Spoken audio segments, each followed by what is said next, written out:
Hey guys, this is Lala Legacy and welcome back to another episode of SeaBed. So, let's jump right back in. By the time I looked up, I realized that the sky had taken on a deep blue hue, giving home to countless stars. I tried looking for the Big Dipper and Cassiopeia, but found the Southern Cross instead. What? I rubbed my eyes and looked at the night sky again. I gave up on that and looked to the lake instead. I let out a gasp. The lake had disappeared, with a shoal taking its place. The mirror-like surface of the lake was no more. Instead, I saw countless puddles in the sand extending beyond the horizon. All of them reflected the night sky. I looked at one of the puddles. My eyes met Sachiko's as she looked down on me from an inverted position. Well, damn, what a weird dream. All these girls be having weird dreams.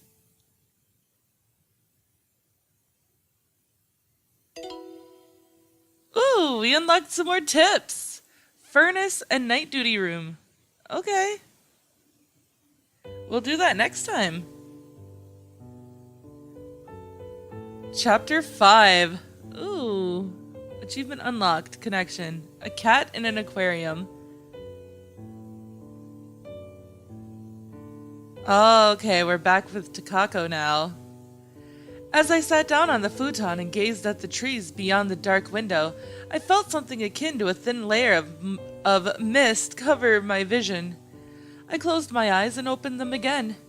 The Christmas tree returned to my field of view. As the light of the stars shining through its branches illuminated the room, it summoned voices in vague shapes as though in a shadow play. After I spent more time gazing at the tree, Mayuko returned to the room from the kitchen holding a transparent cup with water in it. I took it from her, had a quick sip of the cold liquid, then stretched my back. I'm so tired. Thanks for all you've done. I took another sip from the cup. I handed it back to Mayuko and collapsed onto the futon. That's not very ladylike, Takako, said Mayuko as she sat down in a traditional Japanese way with her legs under her knees. How come you're not tired? You worked more than me. Oh, I won't tire out from that much. I wouldn't exactly be qualified for this job if I did. I guess it's harder than it looks. Thanks. You're welcome. Although, if you want to express your gratitude, you can wake up early tomorrow and help me with the rest of the cleaning. I'll do my best. Mayuko placed the cap on the tray by the pillow. I'm turning off the lights. Okay. Mayuko pulled on the string, and the room fell into darkness. Wait! The lights turned back on again. I stood up and walked to the door. Where are you going? I'm off to pick some flowers. In the middle of the night? Mayuko made a puzzled face. Sure, it sounds fun. I'll be right back, so feel free to go back to sleep. Okay. Oh wait, whoops, that was Mayuko, sorry. Okay. I could hear Mayuko's voice through the gap in the closing door. The air in the corridor was cold, just like outside. I continued down the dim corridor until the corner. A silhouette of a tree rustled beyond the window.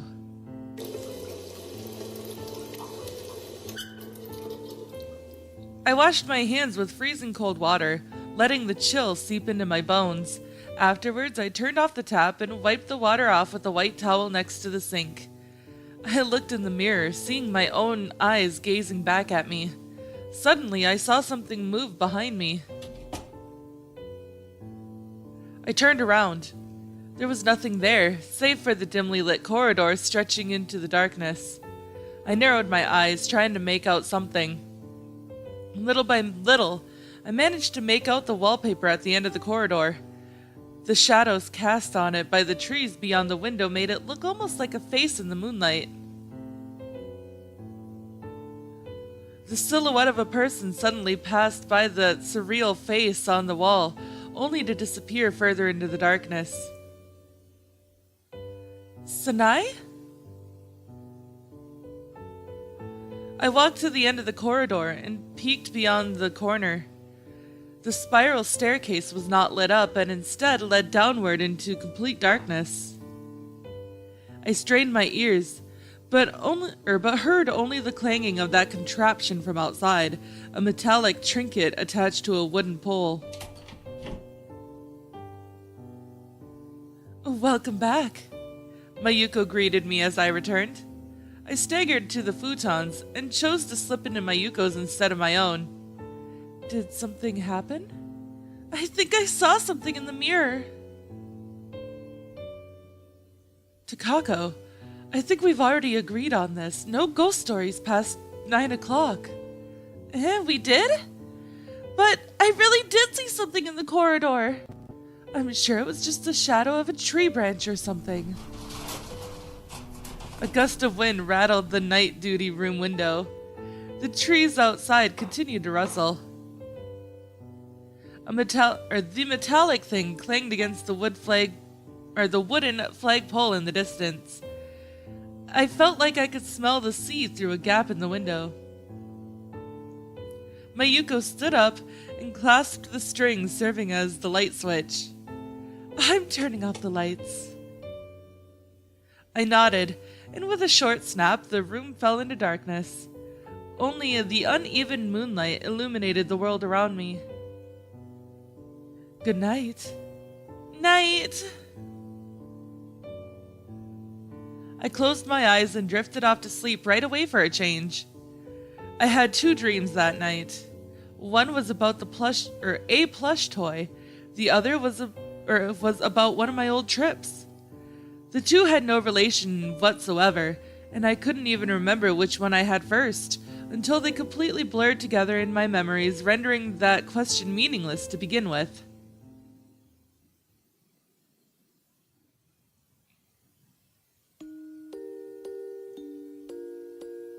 I was playing with the diary girl and the plush toys in the children's room. There were 4 plushies in total. An otter, a fat bird, a melon with arms and legs, and a doctor. I got the otter from that aquarium I liked.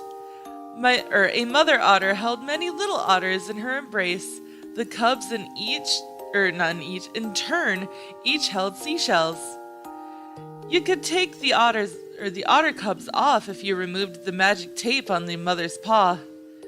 As I got my own room for the first time in my life after we moved, it took some time to get used to sleeping alone. As a result, this otter plush ended up keeping me company in bed many a night. The bird came from my late grandmother. I think it was supposed to talk if you pushed a certain part of it, but it either ran out of batteries or broke by the time I got it, and never let out a single peep in my presence. His voice was most likely pre-recorded. Perhaps it belonged to my grandmother even. However, I was much older when I realized that.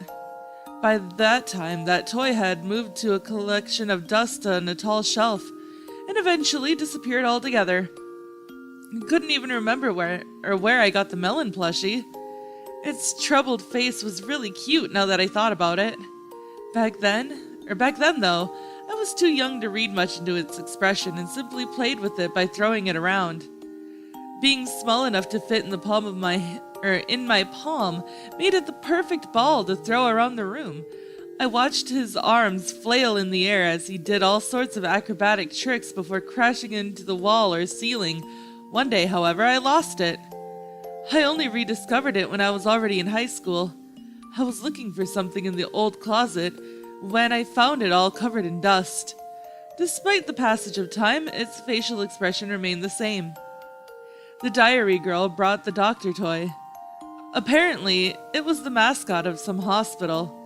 It originally belonged to a kindergarten she attended, but she liked it so much that the nurse ended up giving it to her as a present.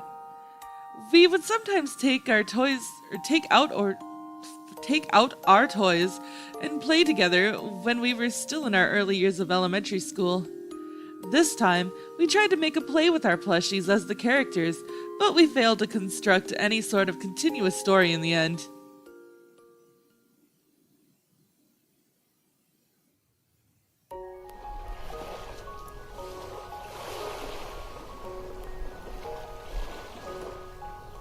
I stopped the car and stepped out onto the cape stretching into the sea. Only a low fence, its wood mostly rotted away, separated me from the water below. I came closer to look at the huge bridge partially obscured by the mist. I could see the port town beyond the dark sea. The cables holding up the bridge glowed gently between the dark night sky and the boundless black sea. Countless lights also sparkled in the direction of the city. This is bright enough to be seen from space, I bet. More than anything, that example makes me think of that TV show about squid fishing. Hey, do you think that bright area on the bank was where that crab sign was? I pointed at the brightest part of the port town.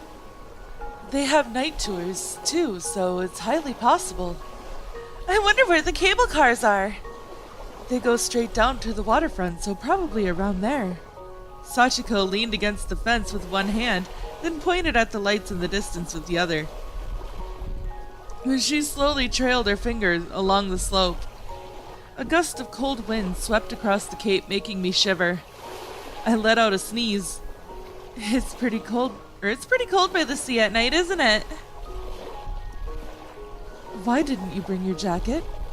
Sachiko took out a thermos bottle and filled its cap with some hot coffee.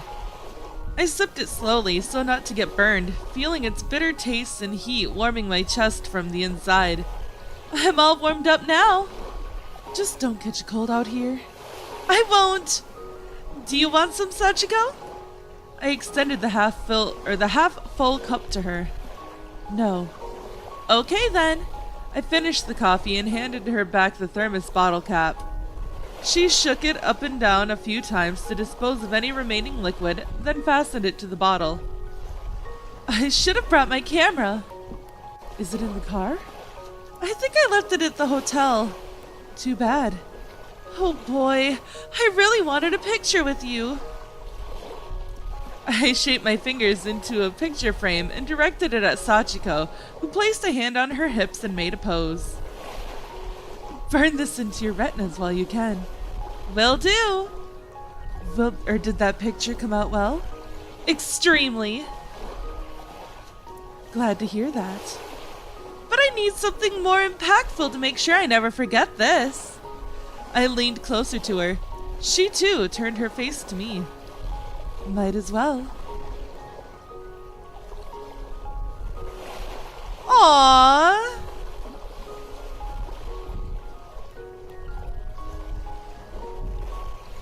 Oh, that makes me so jealous. I wrapped my arms around Sachiko's waist and pressed against her. Her long hair brushed against my hand. The scenery here is definitely something you wouldn't forget. I'm glad we came. Yeah.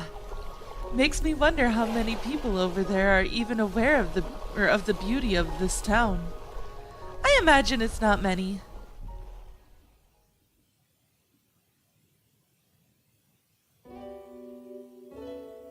Aww, that was really cute. Reminds me of past relationships I've had, though. Oh, we unlocked some more tips. Oh, God. This is going to be a couple of episodes of these, I guess, huh? So we have unlocked the petal memory, the apricot memory, and the water game memory. Oh, no. So many. Soft footsteps reverberated between the corridor's walls as my heels slipped out of the slippers and hit against the floor with every step. The sound disappeared as I slowed my pace. The sun was still high in the west sky. A long ridge extended in the background of the west ward. The sky, its hue a warm mixture of yellow, crimson, and purple stretched above it. It was still relatively bright outside, but this was the time when the interior lights would begin to flicker on. As I observed the patterns of the artificial light cast on the windowsill, I tried humming the tune I had heard in the shopping district with Mayuko, but I couldn't remember the melody. In the end, it came out as a bit of a mess. I gave up and realized my heels were hitting against the floor again. I knocked on the night duty room's door. Mayuko? I opened the door to find the room dark and empty. Removing my slippers, I stepped inside and flipped the light switch. However, even after pulling the string dangling from above, the room remained dark. I flipped the switch on the wall again. This time the lights came on. Oh, great. I let out a sigh and continued to the kitchen while stretching my hands. I filled the kettle with water, placed it on the stove, and lit the flame below it. Then I rose on my tiptoes to open the cabinet above me. After confirming its contents, I closed it back up. Next, I opened the cabinet located further into the kitchen. I took out a pack of sweet bean jelly from it. It seemed to have hardened over time. I chopped it into small pieces, then placed them all on a small plate. I grabbed a pack of toothpicks from the shelf and stuck one into each piece. As I removed 2 teacups from the shelf and finished washing the knife, a continuous high-pitched sound began filling the room. I filled the teapot with green tea leaves and freshly boiled water, and placed it on the tray, right next to the teacups and the pieces of hardened sweet bean jelly. I honestly do not like sweet bean jelly. I don't know what it is. I know that's like, oh, how shameful. I'm part Japanese and I don't like sweet bean jelly. I know, it's horrible, but I just don't. Just as I finished parting the curtains and placing the tray on the table, something black abruptly passed through my field of vision. Whoa! The tray clattered on the table as I staggered backwards a bit. Following the black thing with my gaze, I realized it was a butterfly that had somehow found its way into the room. Aww! And how did you get in here? I glanced at the white flower vase on the windowsill. The butterfly landed on the dried-up camphor tree branch. I see. I took the notebook from the shelf. The butterfly passed right by my face again. I followed it with my gaze as it flew toward the ceiling, its black blue striped wings vigorously fluttering in the air. I sat down on the reddish-brown futon, placing the notebook on the table, while resting my chin on my palms and continued observing the butterfly. Getting tired of it after a while, I opened the notebook. I realized I was beginning to treat it very carefully. After all, I now knew it belonged to Sachiko. It almost felt like she was telling me about the past I had forgotten.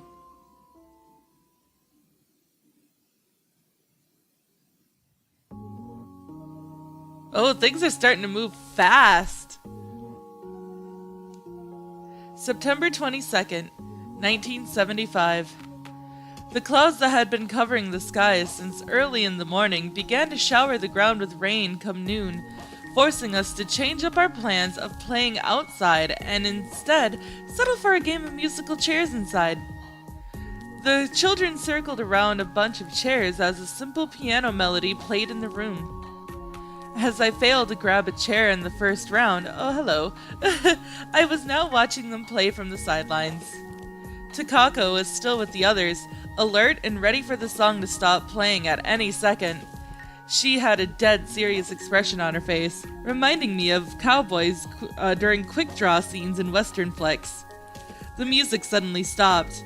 The children dashed toward the chairs. Takako was the first to react and started toward the closest one, but due to her position she was further away from either of the chairs than the children around her. Takako gave up on the chair to the left, seeing how a boy had almost already reached it. Instead, she twisted her body and leaped toward the chair to the right.